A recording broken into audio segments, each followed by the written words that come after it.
another example.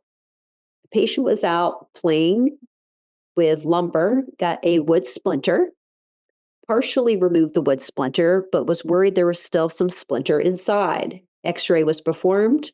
Note, no foreign body can be seen on the X-ray. Great propaganda here for the use of ultrasound. We can't see it on the X-ray, so what is it going to look like on the ultrasound? But before we get there, how are we going to perform the ultrasound exam? Well, because this was such a superficial structure, we decided to use a water bath technique. The water bath allows you to place the area of interest into the water and create a separation of distance between the transducer and the embedded foreign body so that you move the area of interest into the center of your ultrasound machine, which is where the best resolution is.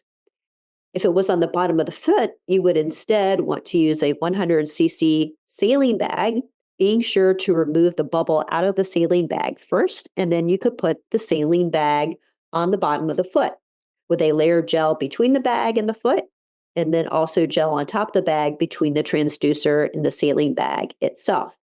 So water bath technique is really, really useful. If you're using the saline bag, just make sure you remove those air bubbles.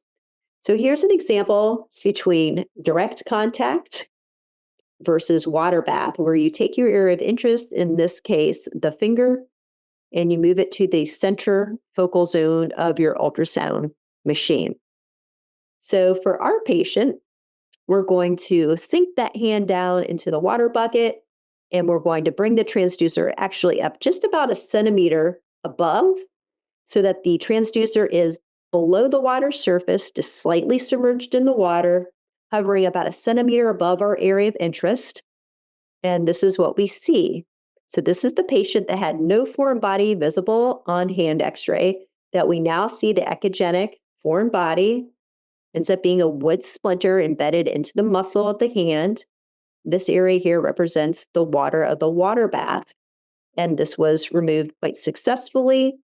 And here you can see to scale what that foreign body was as it compares to the size of a pen.